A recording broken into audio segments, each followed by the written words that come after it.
Mira, yo estoy junto a Janina Well, licenciada y doctora en Ciencia de la Comunicación, en Política. Para mí un gusto, Jani, que estés aquí esta noche. ¿Cómo va? Igualmente, Enrique, muy bien. Bueno, yo voy a arrancar porque vamos a hablar un poco de la política latinoamericana. Sos la directora regional para América Latina, a ver si voy bien, para de Centro de Participación Democrática para la Universidad de Zurich. Sí, trabajo en un centro de investigaciones dedicado al análisis de la democracia directa, Ujú. que originalmente se creó para estudiar los procesos de democracia directa, entendidos como referendos o más conocidos como plebiscitos por ahí Ujú. acá en la región, exclusivamente en Suiza, que es el país que utiliza más intensamente este tipo de mecanismos, Ujú. y esto fue en los 90. Y a mediados de 2000, más bien tirando a fines de 2000, empezaron a ver que en América Latina se estaban creando una serie de mecanismos distintos de estos referendos y plebiscitos que apuntaban a promover la participación ciudadana y que era algo bien interesante de estudiar porque además estaba asociado al, digamos, al paso siguiente a la transición a la democracia, que se pone como fecha más bien finales de los 70. Y la introducción de este tipo de mecanismos es a partir de mediados, fines de los 80, particularmente, por mencionar algo que seguramente todos conocen, por ejemplo, instituciones como el presupuesto participativo. Ujú. Pero luego también la formalización de consejos vecinales que ya existían de otra manera, asambleas ciudadanas, o sea, una serie de mecanismos que se institucionalizan o a los que se da un marco regulatorio para promover, canalizar la participación ciudadana y bueno, por eso América Latina adquiere un especial interés en ese contexto y yo empiezo a trabajar ahí. ¿Estás residiendo en Zurich? Ujú. Estoy residiendo en Aarhus, Bien. que es, el cantón es Argovia. Esto es como una cosa bastante diferente de lo que ocurre en la región, ¿no? Suiza es un país altamente descentralizado en la teoría y en la práctica. Bien. Y entonces ocurre a veces que, por ejemplo, la Universidad de Zurich puede tener centros de investigación en otros cantones. Ujú. En nuestro caso este es el hecho. Entonces dependemos institucional y académicamente de la Universidad de Zurich, pero, por ejemplo, económicamente una de las fuentes de financiación del centro es la ciudad de Aarau y el cantón de Argovia. Ujú. Bueno, hablaste de democracia directa y lo primero que te quiero preguntar, en Latinoamérica, por supuesto, ¿cómo estamos con eso? ¿Cómo están los países de Latinoamérica con la democracia directa? Mm, Lo primero que habría que decir es que es imposible, digamos, sacar un titular Bien. de esto, Ujú. porque hay que mirar por países y las tendencias son dispares. No Ujú. hay países donde la democracia... Bueno, primero también está la cuestión de los niveles de gobierno, Claro. que también hay que tener en cuenta. Por ejemplo, en Argentina, a nivel local, hay experiencias participativas y algunos ejercicios, pocos, pero algunos de democracia directa, de revocatorias de mandato, pero a nivel nacional es prácticamente nulo. Ujú. Este es el mismo caso por ahí para países como Chile o Paraguay, donde hay muy poca activación a nivel nacional.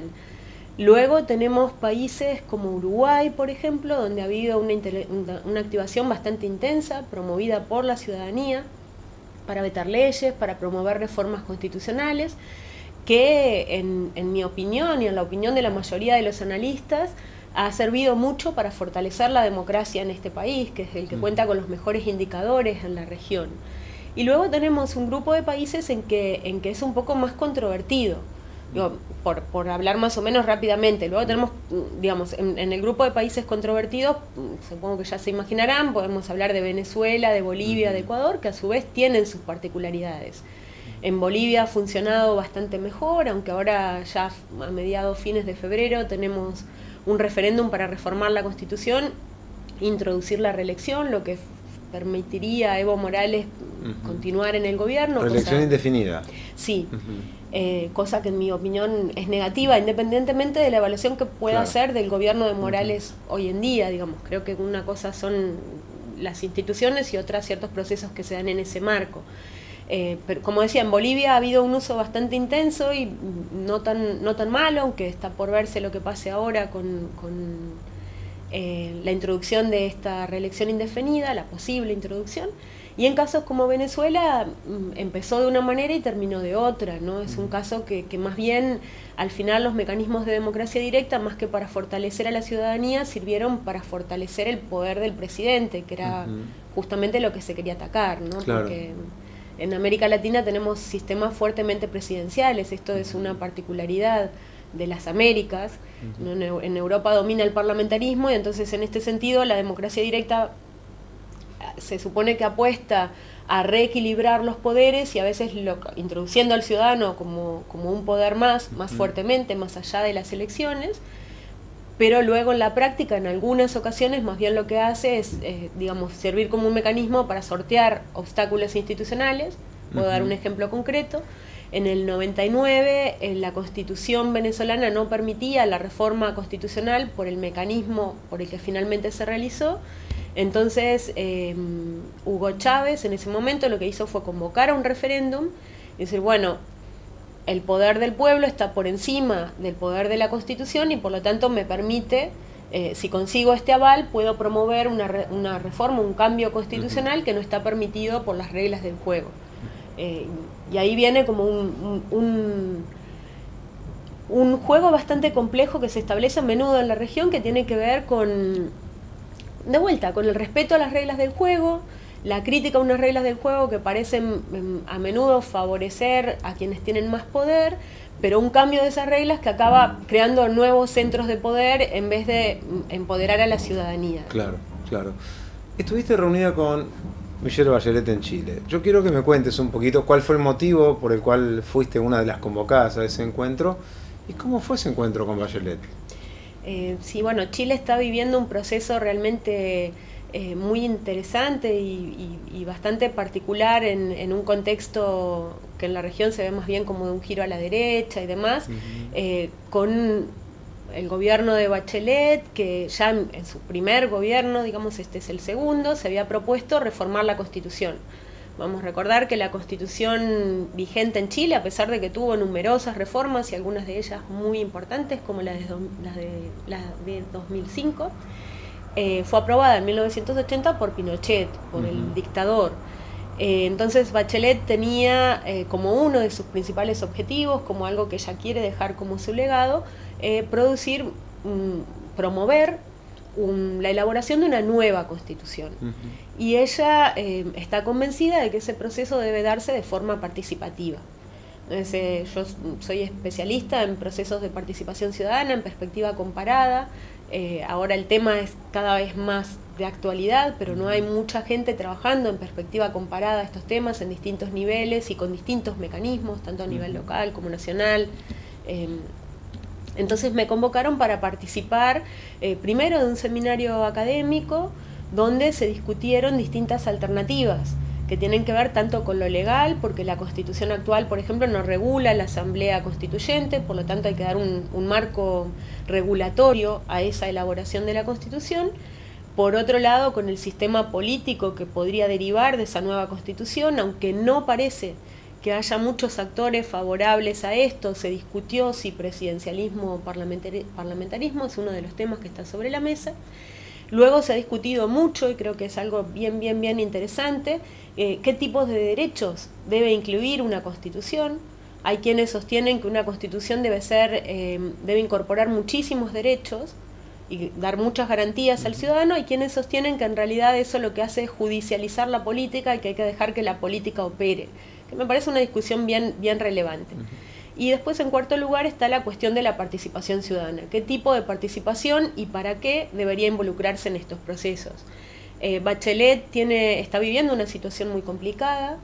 Hay casos de corrupción bastante serios que atañen a todos los partidos, pero a ella personalmente le está implicada, no directamente, pero sí su hijo y su nuera en un caso de corrupción, entonces por lo tanto tiene niveles muy bajos de apoyo ciudadano, lo que la deja en un muy mal lugar. Claro. Yo creo que es una situación muy lamentable también, porque ella es una persona con mucho prestigio, incluso internacional. Digamos, ella vuelve a Chile para el segundo gobierno, dejando el proyecto de crear la ONU Mujeres, ya creado, y creo que vuelve un poco presionada por los partidos de la Concertación, que son los que están su partido pertenece a la Concertación, porque era la candidata con más posibilidades de ganar. Efectivamente gana, estallan todos estos problemas que estaba mencionando en el lado negativo, y ella se aferra fuertemente a este legado que quiere dejar. Y tiene que enfrentar una derecha muy consolidada, ¿no? Los medios de comunicación en Chile están bastante dominados por los grandes intereses económicos, algunos de ellos con reminiscencias del pasado también. Entonces hay un ataque muy directo hacia su persona, y también, por supuesto, se han cometido muchísimos errores, ¿no? Que ahora no vienen a cuento, pero bueno, este es el contexto. Entonces, bueno, yo hice una visita en octubre, estuvimos trabajando sobre el posible proceso participativo, y ahora la semana pasada estuve otra vez y tuve encuentros muy interesantes con organizaciones sociales, con el Consejo de Observadores, que va a promover el proceso participativo, y con la Secretaría de la Presidencia.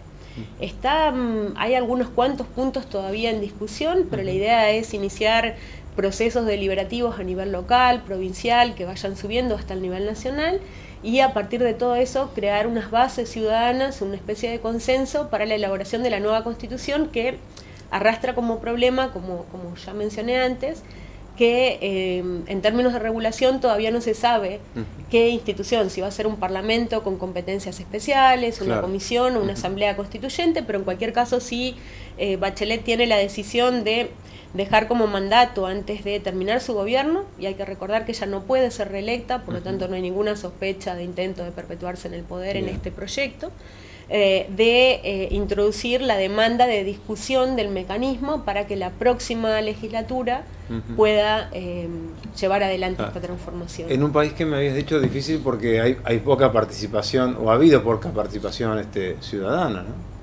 Ese es un tema clave, y es uno de los argumentos de Bachelet cuando defiende por qué es necesaria una nueva Constitución.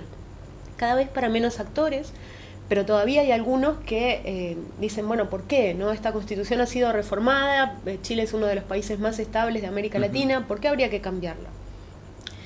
Y Bachelet da dos razones importantes y una tercera igual de importante, pero hay una que tiene que ver, ella dice, con el pasado, y otra con el presente. La del pasado es el problema de la legitimidad de origen, ¿no? Ella dice, bueno, vivimos con una Constitución que nos da un marco que fue creado por el dictador. Tenemos que romper con ese legado. Es simbólico, pero hay que romper con eso. Y la otra tiene que ver con el futuro y con lo que estás diciendo. Hubo reformas recientes de la ley electoral, del sistema, de la ley de partidos también. El sistema binominal se eliminó, que era también un resabio muy fuerte de la dictadura. Y lo que han mostrado estas reformas, por ejemplo, en Chile el voto ahora... antes se requería un registro, y una vez que una persona se registraba era obligatoria, pero si no se registraba no era obligatorio. Por lo tanto, cuando se contaba la abstención, se estaba contando falsamente. Claro. En cambio ahora es voluntario. Y en la primera elección subnacional que se produce con este nuevo sistema, se ve que hay una participación que ronda el 50%. Claro. O sea que es realmente muy baja, es muy muy baja. Y este es el problema de futuro, los que no votan son los jóvenes. Claro, claro. Jaina, no quiero dejar de preguntarte cuál es la visión que hay desde Europa hacia América Latina. Lo charlábamos en estos días en la radio y uno ve una América Latina efervescente. Digo, Argentina cambia, gira en la política. Chile salió de la derecha, volvió a Bachelet.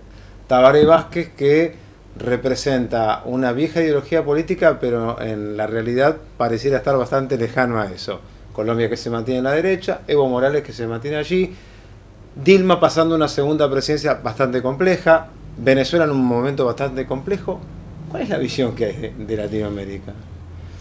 Bueno, creo que también un poco comentábamos hace unos días en la radio, a veces sirve simplificar, hablar de Europa, América Latina, porque bueno, nos da un marco y a partir de ahí podemos hablar. Pero en este momento Europa también es una región en efervescencia. Y esto quiere decir, sí, se ve a América Latina como una región efervescente y donde puede haber virajes bastante importantes. Pero decía, bueno, en Europa hay países muy estables, Alemania con la Gran Coalición, Suiza con su fórmula mágica, como le llaman ellos, de gobierno colegiado. Pero hay países que han vivido cambios bien importantes, crisis serias y profundas, como Grecia, Portugal, España, que todavía no tiene gobierno. Y de alguna manera hay también quienes dicen, ¿no? Creo que acá se discutió mucho cuánto se podía comparar la crisis griega a la crisis argentina. Como que en algunas cosas parece que acá empezamos antes, claro, ¿no?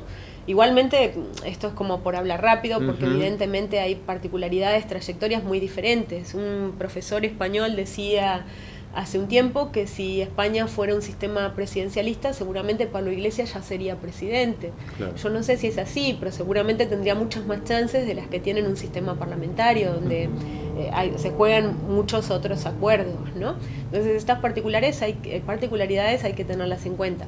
Ahora sí, evidentemente América Latina se ve como una región muy efervescente en muchos sentidos, porque por ejemplo llega mucho cine latinoamericano, no solo argentino, también mexicano, brasilero, de otros países, recientemente cada vez más, música, llegan muchas cosas, digamos, claro, no solo...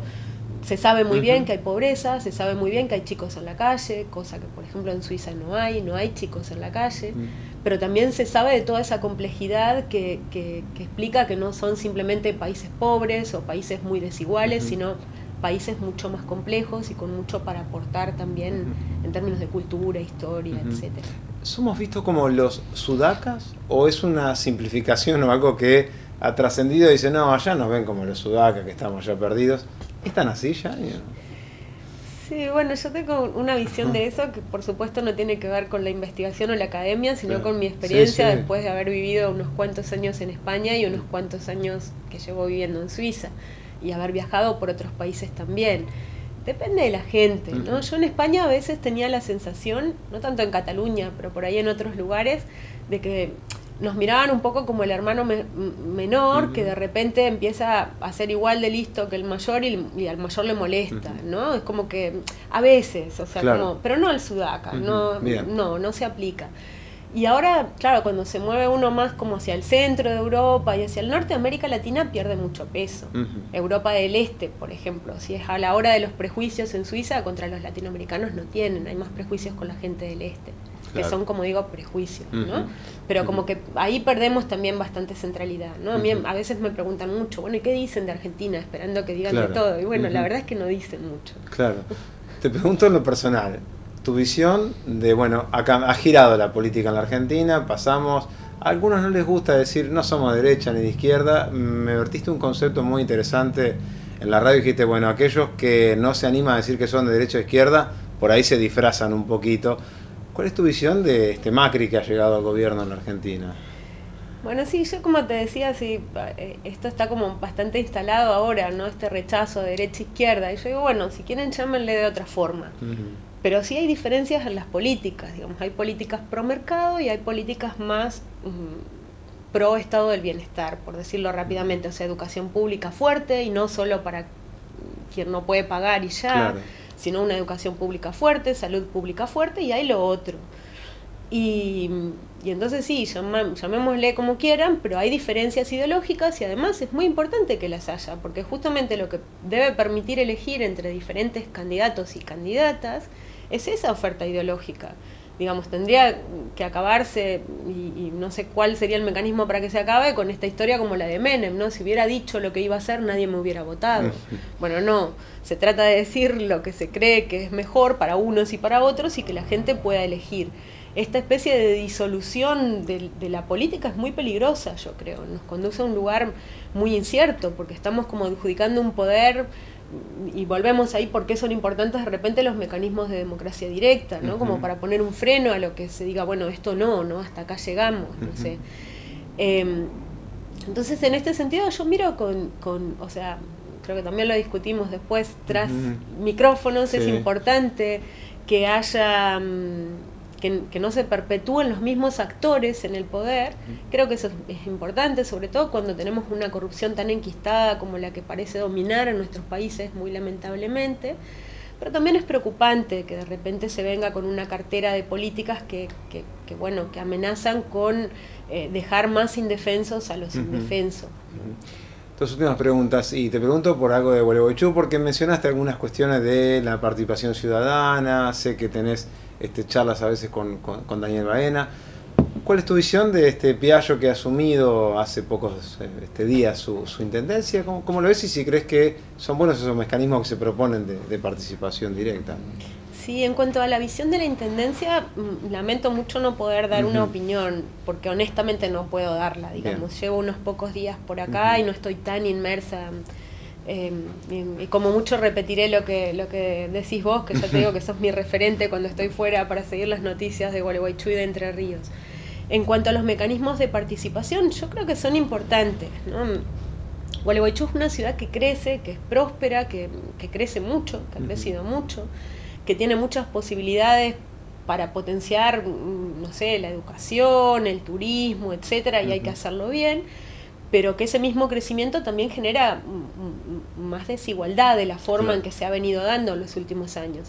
Y en este sentido, los mecanismos de participación, si se desarrollan bien, pueden contribuir a generar capital social, o sea que uno de los programas que tienen en el gobierno que trata sobre mediación, por ejemplo, es simplemente trabajar para que los vecinos no se maten por una humedad entre dos paredes, o son cosas que son muy básicas, pero que así empiezan la escalada de violencia en muchos lugares también, ¿no? Por ejemplo, el control del consumo de drogas que matan a nuestros hijos, a nuestros chicos, o sea, todo esto se puede hacer con poco, a menudo con una presencia del gobierno, por eso de vuelta, ¿no? Claro, un Estado ausente, un Estado presente. Un Estado presente debe garantizar que todo esto, y creo que Gualeguaychú tiene mucho potencial, porque es una ciudad grande, pero no es inmensa, claro. No somos millones, ¿no? Y en este sentido, con voluntad, con trabajo, también yo pienso, cuando yo me fui a estudiar no había tantos profesionales como hay ahora en la ciudad, y normalmente la gente se iba, ¿no? Ahora hay muchas más posibilidades de trabajar acá,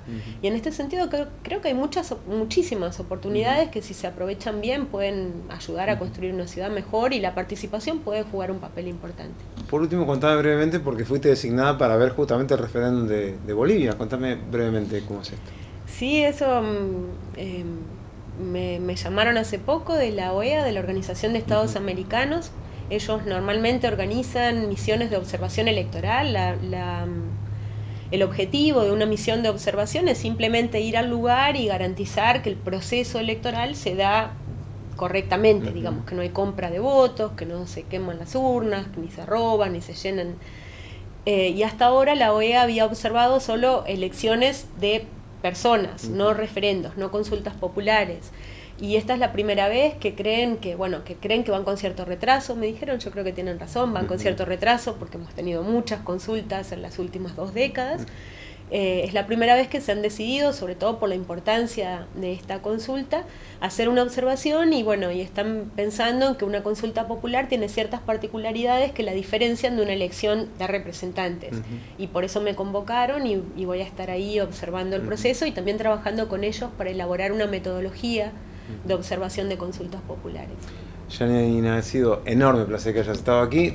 ¿Te quedas muchos días más en Gualeguaychú? Me quedo una semana y media más. Bueno, gracias por habernos dado este ratito. No, por favor. Muchas gracias. Me queda simplemente despedirme, pero no quiero dejar de mencionar de que vamos a afrontar, este programa se repite el día sábado, vamos a estar inmersos en un gran fin de semana donde todos tienen mucha expectativa puesta en el turismo, mucha expectativa en que lleguen una gran cantidad de turistas a la ciudad y como siempre digo, cualquiera de nosotros del lugar que nos toque, tratar de que el turista lo pase lo mejor posible y por supuesto cuidarnos entre todos. Nos reencontramos el próximo jueves a las 10:30 de la noche. Gracias por acompañarnos.